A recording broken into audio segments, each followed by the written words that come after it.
Bonjour à tous, nous sommes ici devant le monument érigé à la mémoire de César Franck, tout près de cette basilique Sainte-Clotilde où Franck tint l'orgue pendant plus de 30 années.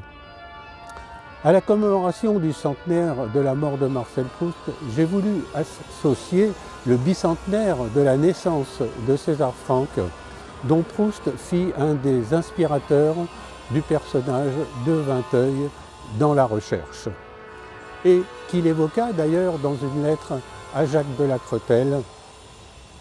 Mais c'est une autre lettre que je me propose de vous lire, celle-ci extraite des lettres à sa voisine, publiées en 2013 par Gallimard, et dans laquelle Proust évoque César Franck et son œuvre.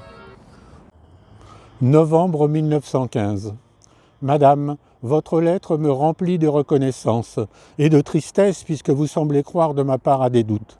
Le silence épistolaire dont vous êtes trop aimable de vous excuser avait été accompagné d'un autre silence que je percevais très nettement depuis 6 jours et qu'il m'était doux de vous devoir.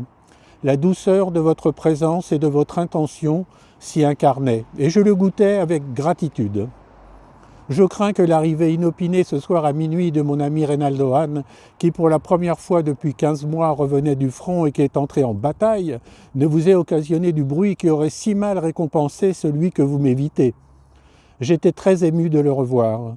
Je ne sais trop dans quelle mesure ma santé me permettra de le voir pendant les 6 jours qu'il passera à Paris, mais je lui demanderai de ne plus être aussi bruyant. Il monte en trombe, descend de même, je ne peux comprendre cela. Hélas, il ne reviendra plus jusqu'à la fin de la guerre. Je me demande aussi si la voix de ma femme de chambre, très aiguë, ne monte pas jusqu'à vous. Elle reste très tard auprès de moi et ne fait aucun bruit dans ses mouvements. Mais si sa voix s'entendait, je vous supplie de me le dire. En me prescrivant certaines modifications dans ma façon de faire, je ne peux vous dire l'intime plaisir que vous me feriez. Leur retour quotidien mêlerait votre image à mon obédience. Rien ne vaut la douceur de son autorité. Je regrette un peu que vous n'ayez pas reçu mes dernières lettres, adressées pourtant, je crois, bien exactement. Le pastiche de la chanson de Teresa « C'est la terre » vous eût fait sourire, je crois, et était moins mauvais que celui du sonnet d'Arvert que vous avez reçu, lui, je pense. Clary m'a dit combien vous étiez grande musicienne. Ne pourrais-je jamais monter vous entendre ?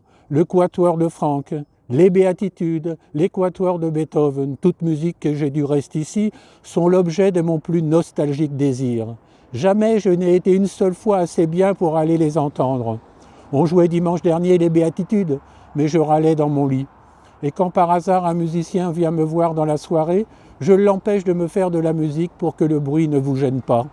Quelle compensation si un des bien rares soirs où je peux me lever, vous m'autoriseriez à vous entendre. Merci encore, madame, et veuillez agréer mes vifs respects reconnaissants. Marcel Proust.